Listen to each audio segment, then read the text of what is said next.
Soyez les bienvenus si vous nous rejoignez sur BFM TV. Vous regardez Affaires suivantes, le magazine qui décrypte chaque semaine l'actualité police-justice. Le dossier de la semaine consacré évidemment à cette agression d'une violence inouïe. Yuri, 15 ans, a fait 8 jours de coma artificiel. Il s'est réveillé il y a quelques heures après avoir été attaqué vendredi il y a 8 jours par une bande, une dizaine d'individus qui l'ont passé à tabac. Image d'une rare violence, des coups de pied, des coups de batte de baseball, un marteau. Un déferlement de violence en plein cœur de Paris, dans un arrondissement réputé comme calme, le 15e arrondissement de Paris. Alors que s'est-il exactement passé? Comment fonctionnent ces bandes? Est-ce un phénomène en pleine expansion? On va répondre à toutes ces questions avec Dominique, avec tous nos invités dans un instant. Mais d'abord, ce que l'on sait de cette affaire avec David Dunal et Quentin Trigonet.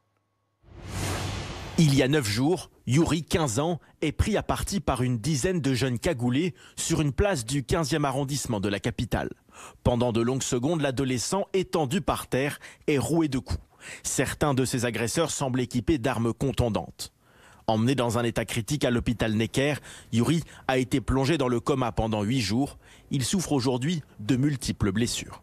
Il s'est réveillé un tout petit peu. Par contre, il a les crises d'angoisse. Il n'est pas rassuré, il ne parle pas. Il a tenté, il a essayé de parler avec lui. Il essaye, mais il n'arrive pas pour l'instant. Je vois qu'il n'est pas rassuré, il est très inquiet, il est stressé. Il a envie de dire quelque chose, mais il n'arrive pas à s'exprimer. Une enquête a été ouverte pour violence volontaire et confiée au 3e district de la police judiciaire. Selon nos informations, les enquêteurs privilégient la piste d'une bande venue de Vanves, dans les Hauts-de-Seine, dans un contexte de rivalité entre groupes de jeunes. Les policiers étudient toutes les données disponibles. Il n'y a pas que la vidéoprotection qui va être exploitée, il y a aussi la téléphonie, il y a aussi toutes les données documentaires qu'on a. Il y a la sûreté territoriale qui connaît ce phénomène de bande, qui connaît les individus souvent qui commettent ces exactions. Dans le quartier, cet habitant assiste depuis 2 ans à des règlements de compte violents entre bandes. J'ai déjà vu une bande avec munis de béquilles ou de matraques et qui des gamins qui ne viennent pas d'ici, enfin je les reconnais pas, et qui peuvent se battre violemment parfois en plein après-midi avec des mères de famille et avec leurs poussettes juste à côté, quoi. Les proches de Yuri décrivent un garçon sans histoire, très bon élève et fan de football, sans aucun lien avec de quelconques règlements de compte. On n'a jamais eu de problème, on n'a jamais eu de remarques, ni au collège, ni au foot. Jamais de problème, jamais des histoires. Et on est vraiment sous le choc. Dans un tweet, le ministre de l'Intérieur promet que tout sera mis en œuvre pour interpeller les auteurs de cet acte. Alors évidemment, beaucoup d'incompréhension, beaucoup de questions aussi auxquelles on va essayer de répondre avec nos invités. Philippe Goujon, bonjour, merci d'être avec nous. Vous êtes le maire du 15e arrondissement où s'est passée cette agression il y a donc un peu plus de 8 jours. David Lebarz, bonjour, merci d'être avec nous. Vous êtes le secrétaire général du syndicat des commissaires de la police nationale, auteur notamment de La haine dans les yeux chez Albin Michel. Guillaume Farr, notre consultant en sécurité intérieure, est aussi avec nous. Monsieur le maire, d'abord, ces images, elles sont choquantes. On n'a pas montré l'intégralité de la vidéo parce que c'est trop choquant, trop violent. Vous, est-ce que vous avez vu l'intégralité de cette vidéo ? Je l'ai vu, d'ailleurs, je déplore qu'elle ait été diffusée sur les réseaux sociaux, parce que ce sont des images qui, semble-t-il, auraient été enregistrées par les caméras de vidéoprotection et qui donc sont particulièrement protégées. Ça peut nuire à l'enquête, d'ailleurs, qu'on diffuse ce genre d'images. Ça dure combien de temps et qu'est-ce que vous voyez concrètement sur la longueur de cette vidéo ? On voit ce que vous avez montré en échantillon, si je peux dire, c'est-à-dire une bande d'une dizaine ou d'une douzaine de criminels, il faut les appeler comme ça, qui s'acharnent sur un jeune qui était accompagné d'un certain nombre d'amis qui ont pu s'échapper, mais lui, semble-t-il, aurait chuté et donc aurait été rattrapé par cette bande qui, franchement, on le voit sur les images, a essayé de le tuer. Il n'y a pas d'autre mot. De ce que l'on peut voir, à un moment, les coups s'arrêtent. Est-ce qu'on sait, est-ce qu'on comprend sur l'intégralité de cette vidéo pourquoi à un moment ils arrêtent et ils partent ? Il est possible qu'à ce moment-là, d'autres personnes arrivent, soit des témoins, soit des gens qui approchent. Donc c'est sans doute la raison pour laquelle cette bande a reflué, de façon assez rapide d'ailleurs. Poursuivie peut-être. Ces images, Philippe Goujon, elles ont été filmées, oui, par des caméras de la préfecture de police de Paris. C'est le plan vidéo pour Paris, le PVPP. Voilà, il y a 3000 caméras police. Préfecture de police dans Paris, il y a 2 de ces caméras qui sont sur la dalle. Et, même 8. En tout cas, il y a 2 caméras qui filment 2 équipes différentes. Une bande de 9, une bande de 13, ce jour-là. Mais heureusement que ces images sont sorties. Alors, elles ont été diffusées, évidemment, sans autorisation de personne, mais heureusement qu'elles sont sorties, parce que ça a peut-être accéléré l'affaire, non ? Vous savez, moi, j'appartiens au comité d'éthique de la vidéoprotection de la préfecture de police, depuis la mise en place de ces caméras fin 2011. Et ces images doivent bien sûr être protégées par le secret de l'État, sinon il y a des difficultés pour les enquêtes judiciaires qui ensuite peuvent être menées. Donc ce sont des images qui doivent être exploitées par la police et uniquement par la police. Si vous commencez à avoir des films avec des photos, des images, et là, ça peut d'ailleurs entraîner des représailles personnelles, des actes de vengeance, si on reconnaît tel ou tel individu. Donc il faut laisser la police et la justice faire leur travail, dans la sérénité malgré l'atrocité de ce drame.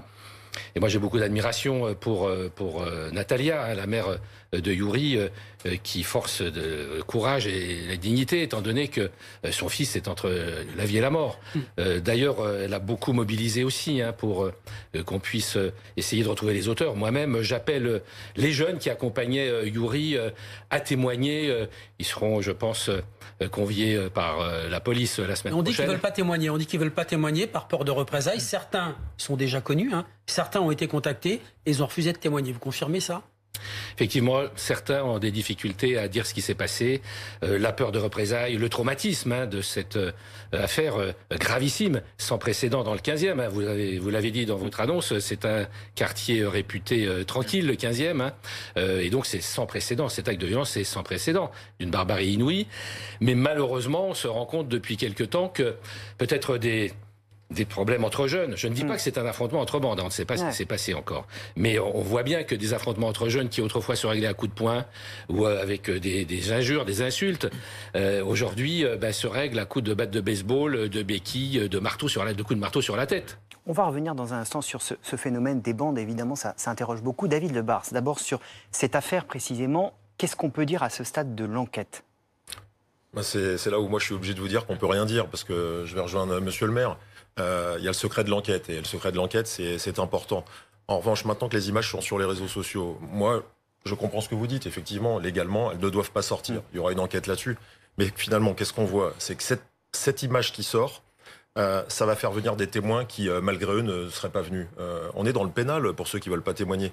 Quand on dit des jeunes ne veulent pas répondre à la police, d'abord, ils vont venir quand même parce qu'ils vont être convoqués. Et puis, quand il y a un gamin qui se retrouve seul comme ça, même si les autres sont partis en courant, on a des textes, on a la donne assistance à personne en danger, on a beau être dans des histoires de bande ou pas de bande, peu importe le motif. Je veux dire, quand on se retrouve à 10 contre 1, s'il y avait des gens avec lui, il faudra voir si dans l'enquête, les enquêteurs établissent des responsabilités. Au-delà de tout ça, maintenant que c'est sur les réseaux sociaux, nonobstant la faute qui a été commise, parce que c'est une faute de livrer ces images-là, on a un sujet... avoir un délit d'ailleurs. C'est un délit. On a un sujet majeur qui est un déferlement de violence où on voit plusieurs personnes successivement capables d'aller jusqu'à donner la mort. Puisque quand on commence comme ça à viser des zones vitales à tour de rôle avec quelqu'un qui n'est plus en état de se défendre, c'est une tentative d'homicide en bande organisée avec des circonstances aggravantes, parce qu'il y a des armes, peu importe d'ailleurs si c'est des marteaux, des couteaux, c'est des armes par destination. Il y a la qualité de mineur qui est celle de la victime. Peu importe ce qu'il est fait, on a en visuel à Paris une bande qui est capable de tuer pour rien. Voilà, parce que c'est rien derrière qui justifie de faire ça. Et ça, c'est très grave et ça pose la question de l'extrême violence. On est même sur des comportements d'animaux. Je suis désolé d'être trivial, mais il y a des gens qui se comportent dans cette affaire comme des animaux. On est sans doute aussi sur des questions de sentiment d'impunité. Pour commettre autant de gestes aussi criminels, c'est qu'on imagine qu'on ne va pas répondre à la justice. Enfin, il doit y avoir ça. On est chez des très jeunes. En tout cas, la victime l'est. Il est probable que les auteurs soient tous autour du même âge, pas tellement plus. Donc on est quand même sur un sujet de société où on voit cette violence qui arrive dans des quartiers parisiens. Ça pose une vraie question. Est-ce qu'on a le droit là d'utiliser le mot sauvagerie, sauvageon ? Moi je l'utilise sans aucune difficulté. Je Tous sais les que deux ça crée polémique. Ça c'est un acte de sauvagerie. Il n'y a pas à débattre là-dessus. C'est une des... C'est le mot du ministre de l'Intérieur d'ailleurs. Un acte d'une sauvagerie inouïe. Il l'a dénoncé aussitôt. Oui. Justement pour qu'on comprenne bien, parce qu'on a choisi de ne pas vous montrer l'intégralité de cette vidéo beaucoup trop violente. Guillaume, vous l'avez vu. On va voir quelques captures. Je voudrais vraiment qu'on comprenne bien pourquoi ça nous choque tous autant. Parce qu'il y a un déchaînement de violence absolu. Oui, parce que d'abord c'est très lâche. David Lebars le disait, 1 contre 10. Et un qui est au sol, qui peut pas se défendre. On voit bien, en plus, il essaye comme il peut de protéger son visage. Il reçoit de nombreux coups au niveau de la tête, coups de pied. Il y a des objets contondants qui sont utilisés. Certains témoins ont parlé de béquilles, de battes de baseball, le marteau. Et on voit un individu à plusieurs reprises donner des coups de marteau sur le crâne. Ça va engendrer des fractures sévères, des hématomes cérébraux, une fracture du nez. Et sa propre mère raconte hier sur BFM TV que les pompiers ne la laissent pas monter dans le véhicule de secours. Parce que son fils n'est absolument pas présentable à ce moment-là. Enfin, il est dans un état. Le choc serait trop violent pour elle. Évidemment, le choc psychologique serait trop brutal. Et c'est ça qui effraie. Alors, le ministre de l'Intérieur, en septembre dernier, parlait d'ensauvagement. Ce terme a fait l'objet de controverses politiques. En revanche, après, il y a une réalité des chiffres, qui est que le nombre d'homicides et tentatives d'homicide est en augmentation, au-delà de 800 par an. On n'a pas encore les chiffres consolidés de l'année 2020, mais il ne semble pas que, en tout cas, la première tendance soit inférieure à l'année 2019, qui elle-même marque une augmentation par rapport à 2018. Donc ce qui veut dire que ce que les criminologues appellent l'homicidité, c'est-à-dire le fait de tuer, le fait de vouloir tuer, et ça c'est parfaitement documenté et c'est objectif, il n'y a pas de sous-déclaration des homicides, hein. Malheureusement on connaît les victimes, pareil pour les tentatives d'homicide. Bon, et ça c'est en augmentation et ça atteste d'une montée de la violence dans la société. David Lebars, est-ce qu'on arrêtera les coupables? Est-ce qu'on a les éléments et comment vont travailler les enquêteurs pour remonter jusqu'aux coupables? Alors moi je suis certain qu'on va arrêter des coupables. Peut-être pas tous, mais j'en suis quasiment certain. Il y a l'image, il y a l'ADN, il y a les témoignages, il y a les techniques d'enquête. On va pas tout révéler, mais je suis certain qu'on va arrêter des coupables. Après, il va pas falloir non plus s'enflammer sur le résultat. On a 8 ou 10 auteurs qui sont cagoulés. On a le problème du phénomène de bande et de l'application de la loi pénale. Un délit, ça s'impute à un individu. Et on va se retrouver avec une difficulté, enfin la justice, sur ce groupe de 10 qui va évidemment, à un moment ou à un autre, devoir rendre des comptes.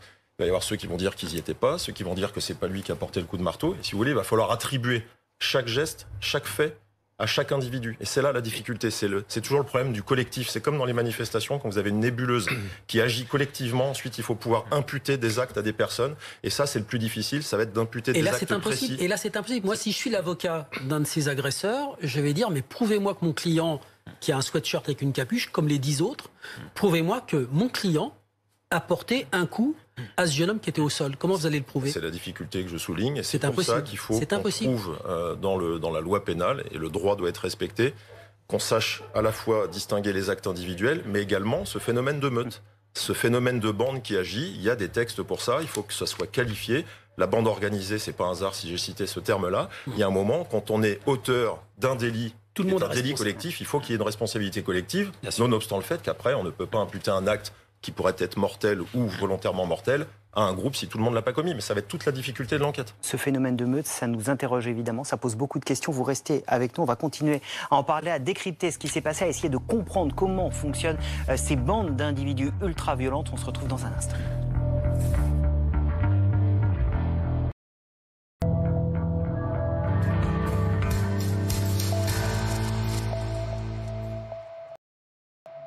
Soyez les bienvenus si vous nous rejoignez sur BFM TV. La suite d'affaires suivantes, votre magazine qui décrypte chaque dimanche l'actualité police, justice. Et on va continuer d'essayer de comprendre ce qui a pu se passer il y a 8 jours. L'agression de Youri, 15 ans, dans le 15e arrondissement de Paris. On a fait un point sur l'enquête. On va s'intéresser maintenant à ces bandes, ce phénomène de meute avec une violence extrême. Qui se cache derrière? Comment fonctionnent ces bandes? Est-ce un phénomène en expansion? On va répondre à toutes ces questions avec nos invités, avec Dominique dans un instant. Mais d'abord, on va prendre des nouvelles de Youri. Anaïs Kroutz, on va vous retrouver. Vous êtes devant l'hôpital Necker à Paris, sous la neige, on le voit en même temps. Vous avez pu rencontrer ce matin, une nouvelle fois, la mère de Youri. Quelles sont les dernières nouvelles ?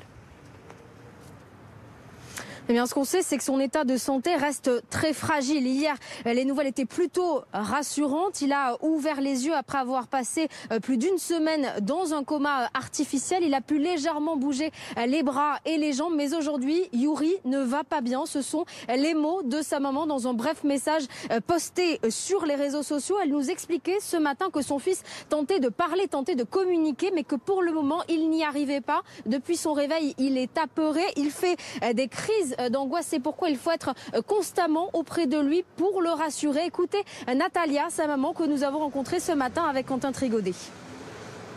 Il comprend qu'il est à l'hôpital, Mais je ne sais pas vous dire est-ce qu'il comprend ce qui lui arrive, mais je vois qu'il n'est pas rassuré. Il est très inquiet, il est stressé. Il a envie de dire quelque chose, mais il n'arrive pas à s'exprimer.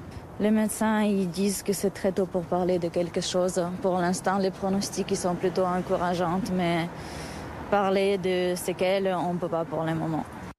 On le rappelle, il a été transporté ici à l'hôpital Necker vendredi dernier avec de multiples fractures crâniennes, les bras, les doigts, les côtes cassées. Depuis, il se trouve en service de réanimation ici. Il a subi une lourde intervention très compliquée de près de 6 heures. C'est ce que nous expliquait sa maman. Les médecins ne se prononcent pas pour le moment sur d'éventuelles séquelles.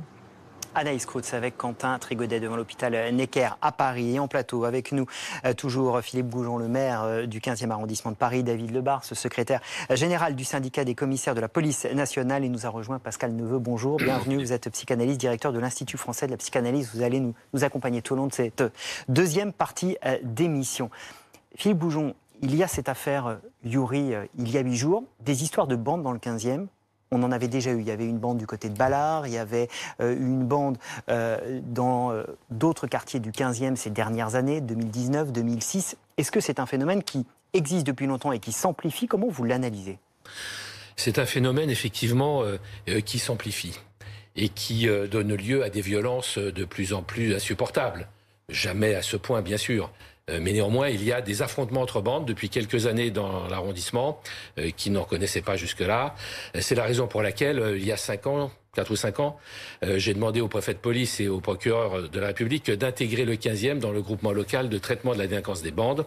C'est une instance qui se réunit au palais de justice présidée par le procureur, avec les services de police, de l'éducation nationale, les services sociaux, la mairie de Paris, pour essayer d'identifier ces phénomènes de bandes. C'est vrai que nous en avons recensé depuis lors une demi-douzaine dans le 15e, vous en avez cité quelques-unes, et puis aussi d'essayer de suivre les individus qui sont dans ces bandes et essayer de mettre en place un traitement individualisé pour ceux pour lesquels c'est possible. Quand vous dites ça, concrètement, ça veut dire quoi? Ça veut dire que, par exemple, nous avons une instance en mairie du 15e qui s'appelle Cénomède, enfin cellule d'échange nominative, etc., avec les services de police, les services de justice des mineurs et aussi éducation nationale. Et nous traitons les cas d'absentéisme scolaire et de petite délinquance. On voit bien que les jeunes dérivent peu à peu. C'est rare qu'un jeune devienne tout à coup un criminel. Il y a une dérive. Et le problème aussi, c'est que malheureusement, lors des premières dérives, des premières infractions, il n'y a pas la sanction suffisante qui est appliquée pour arrêter dès la première dérive. Et ensuite, eh bien voilà, il n'y a plus de limite.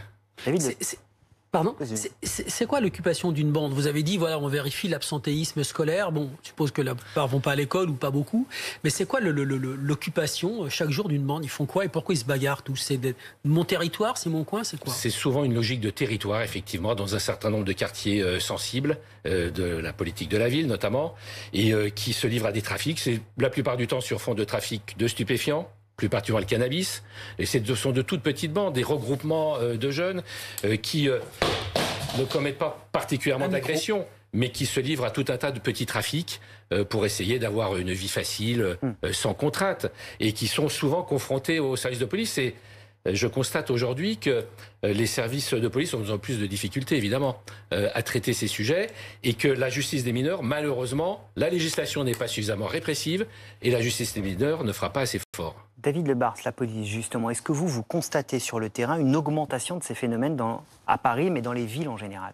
Oui, c'est une augmentation, je vous rejoins, réelle. Après, il y a plusieurs types de bandes, monsieur le maire l'a dit. Il y a souvent derrière le trafic de stupéfiants, mais derrière les plus jeunes, il y a l'oisiveté.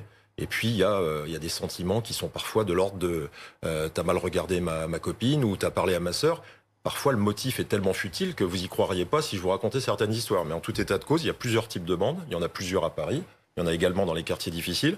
On a peut-être un peu trop longtemps cru que tout ça était encore l'apanage des quartiers dits difficiles, alors qu'en fait, le phénomène des bandes, c'est un phénomène qui circule. On a des bandes qui, historiquement, ont toujours circulé à Paris. Je vais vous donner un exemple. Moi, j'ai commencé à faire mes premiers stages au Halles il y a 25 ans. Il y avait des bandes au Halles qui venaient en découdre et qui venaient se mettre des raclées terribles. Mais effectivement, comme le disait Dominique Rizet, il y a 25 ans, j'ai envie de vous dire qu'il y avait encore quelques codes. Ils se mettaient des raclées terribles, mais on n'allait pas jusqu'à un phénomène de lynchage, comme on l'a vu là, où on finit à 10 contre 1 avec des objets contendants pour tuer. C'était très rare. il y avait peut-être des limites, parce qu'elle ne veut, là, ce qui nous interpelle tous, c'est qu'on a le sentiment qu'il n'y a plus de limites. Comment fonctionne cette bande, parce qu'en plus, qui s'allume pour rien? Mais oui, on est quasiment, enfin, pardonnez le terme, dans de la barbarie maintenant.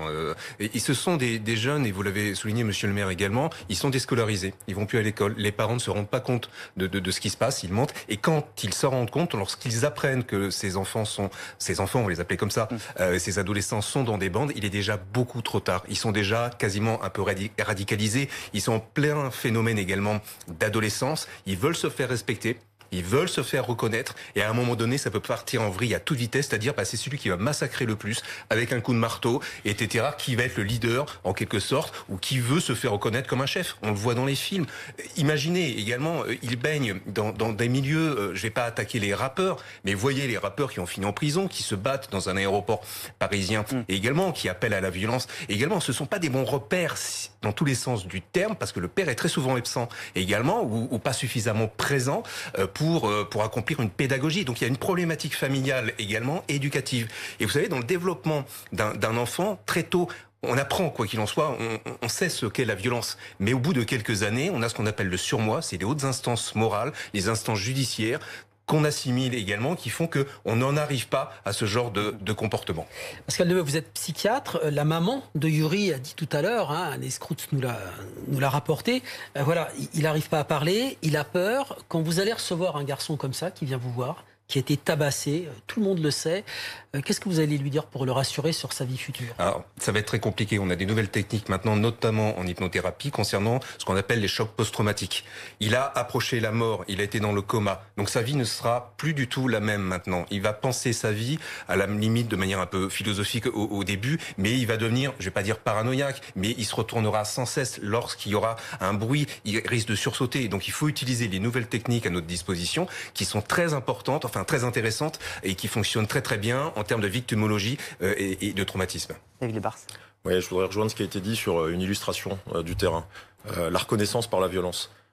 J'ai eu un jour une dame violemment agressée dans un commissariat où je travaillais, très gravement blessée, comme le jeune Yuri, une dame de 70 ans. L'auteur était primo-délinquant, inconnu des services de police. Et quand il a commencé à parler en audition, il a dit qu'en fait, il se faisait un devoir de montrer à ses copains qui surveillaient, quand il allait commettre le vol de téléphone portable, qu'il en avait. Dixit ses propos.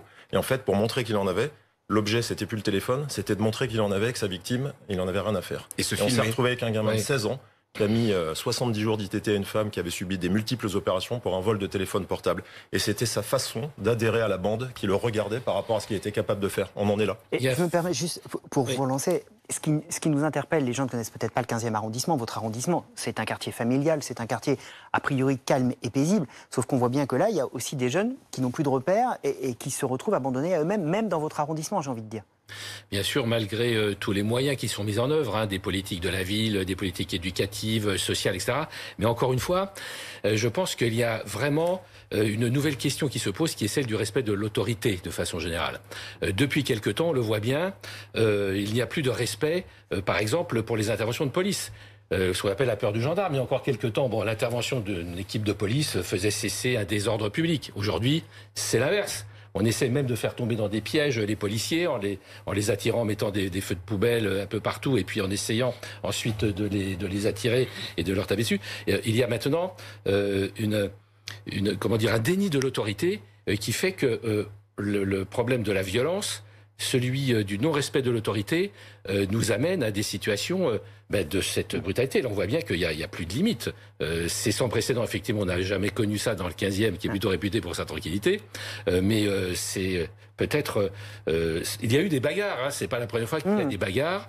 Les groupes de jeunes sont de plus en plus volumineux, de plus en plus nombreux. Il y a des exemples. Il y a aussi tout ça est facilité aussi par les réseaux sociaux. En 5 minutes, ils peuvent se rassembler à tel ou tel endroit, voire échapper à la police, voire retrouver une bande, voire commettre une agression, un vol, etc. Donc il est nécessaire que les pouvoirs publics que la sécurité soit vraiment une priorité. Et il est clair que c'est le débat politique qui va s'engager après cette affaire et l'enquête qui se poursuit qu'on va continuer à suivre. Merci beaucoup à vous deux sur le plateau d'affaires suivante. Aujourd'hui, nous éclairer, décrypter avec nous cette actualité. Tout de suite, les invités de la semaine.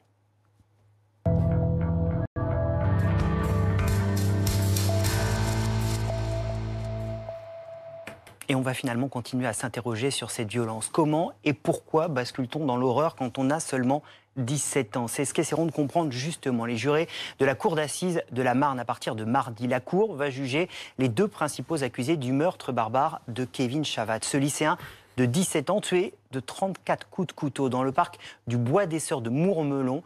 C'était le 2 juin 2018. Alors que s'est-il vraiment passé? Pourquoi une telle violence? Eh bien le récit, les explications, ce sera dans un instant. Après, le rappel des faits avec Elisa Trana. C'est dans le Bois des Sœurs, parc de Mourmelon bien connu des jeunes des environs, que Kevin et Océane, 17 ans tous les deux, ont rendez-vous ce 2 juin 2018.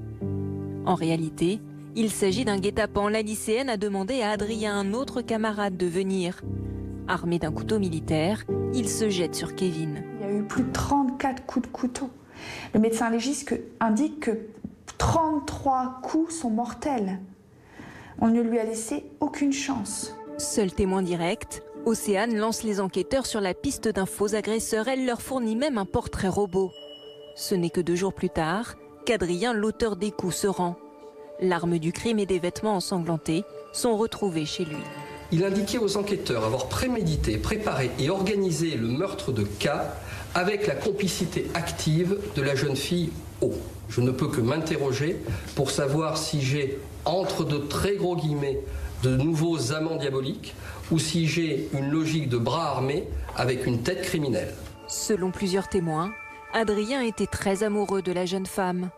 Elle parlait de Kevin comme son presque petit ami. Kevin a toujours été amoureux d'elle.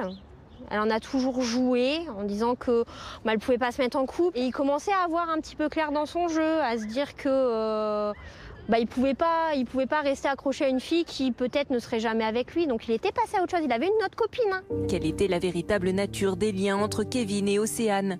Quelle relation entretenait la jeune femme et Adrien?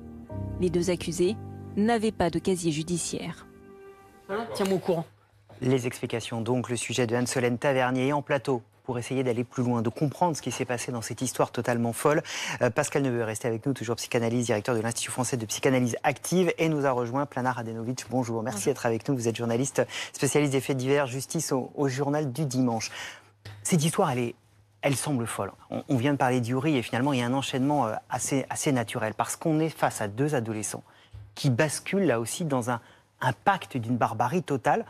Ce qui est intéressant peut-être pour comprendre, c'est d'abord l'attitude de ces jeunes au moment où le meurtre est commis, l'assassinat est commis, le mensonge qu'ils vont imaginer en expliquant aux policiers, non, il y avait bien un individu qui est venu s'en prendre à Kevin. Comment ça se passe? Qu'est-ce qu'il raconte? Oui, alors le procureur à l'époque a parlé de plan machiavélique parce qu'en fait ils avaient vraiment tout préparé, c'est-à-dire que eux en fait, quand l'assassinat est commis, je sais pas, on dit pas les prénoms, hein. Donc la jeune fille appelle tout de suite le 17 et elle leur raconte qu'il y a un homme de type basané, grand, qui sentait le tabac, qui a essayé de lui voler son sac et puis une chose en entraînant une autre, il aurait tué Kevin.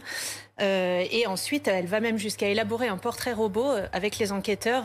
C'est celui qu'on voit à l'antenne en ce moment même. D'un homme qui n'existe pas. Donc elle tient vraiment sur son mensonge et sur ce pacte en fait qu'ils ont élaboré ensemble avant avec le jeune homme en mise en cause. Comment on en arrive à sceller un tel pacte? Il y a là aussi une histoire de manipulation de cette jeune fille avec celui qui va tuer Kevin. Moi, j'ai l'impression qu'il y a un leitmotiv qui est l'amour et la passion diabolique, en quelque sorte. On a plein de couples diaboliques dans la littérature, bien évidemment dans la cinématographie, également, mais Shakespeare a écrit le couple Macbeth, également, qui est ils sont des gros meurtriers. Vous avez Bonnie et Clyde, vous avez énormément de choses comme cela. Par passion amoureuse, à un moment donné, ils sont prêts à tout. Et il le dit très bien, ce jeune garçon, qu'il est amoureux, qu'il est fou, voire même éperdument amoureux d'elle. Et elle peut le manipuler totalement, à un moment donné, il peut perdre totalement raison et en arriver à ce genre de crime, mais avec une barbarie. Imaginez 34, je crois que c'est 34 coups de couteau. C'est long, 34 coups de couteau, hein, d'accord? Donc, on peut pas imaginer une seule seconde, surtout à cet âge-là, qu'ils étaient dans une déréalisation la plus complète, dans un délire psychotique également. Donc, tout a été mesuré, calculé. Il y a des échanges téléphoniques entre eux qui, paraît-il, sont absolument abjects. Ils ont tout mesuré. Et ça, c'est la psychologie, malheureusement, à la fois d'adolescents qui, à nouveau, n'ont pas de repères, qui sont capables de tout. Et puis, c'est pas du tout pour être méchant contre les femmes. Les femmes, elles ont un pouvoir énorme sur les hommes. Elles peuvent les amener à faire n'importe quoi par amour. Donc le mobile, c'est l'amour? Très souvent d'ailleurs, dans ces crimes passionnels. Mais des histoires d'amour, il y en a beaucoup qui se terminent parfois mal, mais pas jusqu'ici. Qu'est-ce qui fait qu'il y a ce passage à l'acte criminel ? Elle se disait à un moment donné déçue qu'il ne l'aime plus, même si elle dit à un moment donné qu'il la harcèle, etc. Donc, mais on est sur un jeu de dupes, de mensonges. Le mensonge est quand même très organisé. Ce meurtre est très organisé. Mais je pense qu'à un moment donné, ces jeunes-là, ils perdent la raison. Alors parce qu'on est dans un monde également de plus en plus cruel, de plus en plus violent, avec une forme de banalisation, malheureusement, de la violence. Alors ça signifie pas qu'en justifiant tout cela, en disant que ça existe depuis des années, eh bien, il ne faut pas sanctionner à un moment donné, il ne faut pas faire stopper ce genre de criminalité. Mais malheureusement, ils baignent là-dedans, à travers les films, à travers la cinématographie également. Vous avez plein de séries où on vous apprend à tuer quelqu'un et en évitant les petits écueils et les petites erreurs. Et ça nous amène au profil du jeune homme qui va porter les coups de couteau, profil très particulier. Oui. Très particulier, c'est un jeune homme qui, justement, ça rejoint ce que vous expliquez. Il est fan de jeux vidéo ultra violents. C'est un fan de tout ce qui est militaire. C'est un fan de reconstitution de bataille. D'ailleurs, l'arme du crime, c'est un poignard qui date de la Seconde Guerre mondiale, qui lui avait été offert pour Noël. C'est terrible. Voilà. C'est la fin de votre article qui est excellent dans le journal du dimanche. Merci. Avec un poignard. Que ses parents lui avaient offert pour Noël. Oui, il faut savoir que pour le coup, je suis allée à Mourmelon, moi je ne connaissais pas. C'est une ville garnison, c'est une petite ville, 5000 habitants à peu près, et il y a des militaires partout. Enfin, c'est omniprésent la chose militaire là-bas. Alors évidemment, ça ne veut pas dire, ça ne pousse pas non plus le passage à l'acte, mais ce jeune homme, il est dans une ambiance comme ça sur son profil Instagram. Sa devise, c'est Make War, Not Love. Enfin, avec mon accent un peu pourri, désolé, mais du coup, pour dire un petit peu dans quel monde il est. Et alors, ce qui est très intéressant dans l'expertise psychiatrique, alors moi je suis pas psy, juste j'ai lu cette expertise du professeur Zaguri qui est ultra reconnu là-dedans. En fait, il explique vraiment bien la bascule entre monde virtuel et monde réel. En fait, ils ont préparé leur coup dans un monde virtuel un petit peu, et presque jusqu'au moment du passage à l'acte, enfin selon cette expertise, bien sûr, j'étais pas là à ce moment-là, mais presque jusqu'à ce moment-là, si vous voulez, il n'était pas encore complètement dans le monde réel. Enfin, selon sa psychologie à lui, c'est un jeune homme qui en prison travaille beaucoup sur les ressorts psychologiques qui l'ont amené à ça. Il faut savoir que ni lui ni elle n'étaient connus de la justice. C'est quand même assez fou. Ce que vous dites est frappant. Ils ont imaginé, selon l'expertise médicale que vous citiez, qu'on connaît bien, Zaguri, c'est quelqu'un de réputé, quelqu'un qui sait ce qu'il fait. C'est-à-dire qu'ils sont capables d'avoir tous les deux imaginé le scénario, le guet-apens, faire venir la victime, porter les 34 coups de couteau, mentir derrière aux policiers, tout ça en pensant être dans autre chose que la réalité. Il est précisé dans le dossier, je ne veux pas dire de bêtises, qu'ils sont dans une sorte de jeu de rôle également entre eux.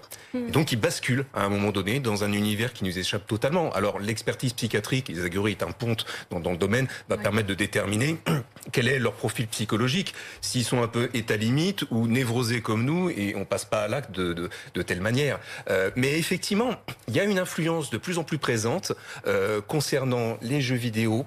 Effectivement, l'Instagram, c'est abominable. Et puis, il y a une sorte de participation. Enfin, pardonnez-moi, je ne veux pas condamner non plus ses parents, mais offrir un couteau de la Seconde Guerre mondiale à son enfant, c'est une irresponsabilité totale. Ça n'engage que moi, on est bien d'accord. Les deux parents étaient militaires, mais enfin bon, c'est pas parce qu'on offre un couteau à son enfant, et en plus, qu'on offre un couteau à son enfant qui va forcément qui va passer à l'acte pour tuer quelqu'un. Moi, quand même, dans la mécanique de toutes ces histoires-là, il y a un truc qui m'a toujours posé question, c'est pourquoi est-ce qu'on ne le ferait pas tout seul? Et pourquoi est-ce qu'on le fait quand on est deux? Et pourquoi on le fait quand on est deux, un homme, une femme? Et je vous le disais tout à l'heure, c'est la passion amoureuse. Mais également, ils sont dans une tranche d'âge, il ne faut pas l'oublier, qui est un âge très compliqué. Ça n'excuse rien. L'adolescence, c'est une période éminemment dépressive, avec des tumultes sexuels et passionnels extrêmement importants. Et vous pouvez partir en vrille à n'importe quel moment. Vous avez des jeunes, pardonnez-moi, déjà à l'âge de 13 ans, on retrouve chez quasiment un tiers de jeunes, dans leurs favoris d'ordinateur, des sites pornographiques, etc. Donc on est sur un monde qui bascule totalement et il manque une certaine pédagogie et une vigilance par rapport à cela. Ce qui va être intéressant pour les jurés, c'est qu'il y a ce moment de bascule. On pourrait se dire il y a un moment de folie et puis on revient à la réalité dans le monde réel. Sauf que c'est plus complexe que ça. Lui avoue assez vite. Oui. Elle va entretenir différentes versions. Il y aura une reconstitution en septembre 2019. Ça va durer 6 heures. Et en fait, les versions vont rester contradictoires. Ils ne vont pas livrer la vérité. Oui, et lors de cette reconstitution, ils sont vraiment restés chacun enfermés dans leur tunnel. Enfin, c'est ce que disent les avocats. Ils se sont même pas regardés l'un l'autre. Et lui, en fait, c'est vrai que lui, dès l'instant où, entre guillemets, il est démasqué, où leur version tombe, comme vous dites, il dit la vérité. Et lui, il change pas de version depuis le départ. Elle a changé 8 fois de version. Et elle est beaucoup plus instable. Enfin, c'est ce qui apparaît, en tout cas, beaucoup plus instable psychologiquement que lui. Lui, c'est quelqu'un qui est un petit peu plus simple. Enfin, il est tout d'un bloc, il l'aimait éperdument et voilà. Elle, on sent qu'elle est plus mouvante. Déjà, elle ne sait pas tellement se décider entre les deux. Enfin, elle est beaucoup plus compliquée à comprendre, je pense, pour les jurés. Qu'est-ce qu'on sait d'elle? Son portrait, son profil? Alors, elle aussi, c'est une fille de militaire, donc les trois, hein, de la victime aussi. Après, c'est une jeune fille donc, qui a des problèmes d'épilepsie. Assez lourd, ce qui fait qu'elle doit être dans un établissement adapté. Elle était en première aile au moment des faits. C'est pas une excellente élève, hein, c'est pas du tout comme Kevin Chavat qui lui était un très très bon élève, en S, qui adorait le latin en plus. Enfin bon, voilà. Elle est pas très aimée des autres filles, ce qui fait que dans les témoignages au début, quand ils ont fait l'enquête de voisinage, les enquêteurs, enfin l'enquête d'entourage, pardon, beaucoup de proches, enfin de personnes qui l'avaient côtoyée, se sont mis à vraiment casser du sucre sur elle. C'est une manipulatrice, etc. Parce qu'en fait, c'est une jeune fille qui joue un petit peu avec le cœur des garçons. Ouais. Voilà, elle est plus compliquée. Elle s'évanouit pendant la garde à vue. Oui. Y a un petit problème juridique qui va faire qu'elle est mise dehors, donc elle va comparaître à partir de mardi libre. Est-ce que vous allez suivre ce procès, vous? Alors, il est à Parce qu'il est à huis clos. Voilà. Il est à huis clos. Et puis, il est en plein Covid. Ouais. Mais vous pouvez quand même, aux sorties d'audience, être là-bas. Vous allez y aller? Alors, je ne vais pas aller sur place comme il est à huis clos.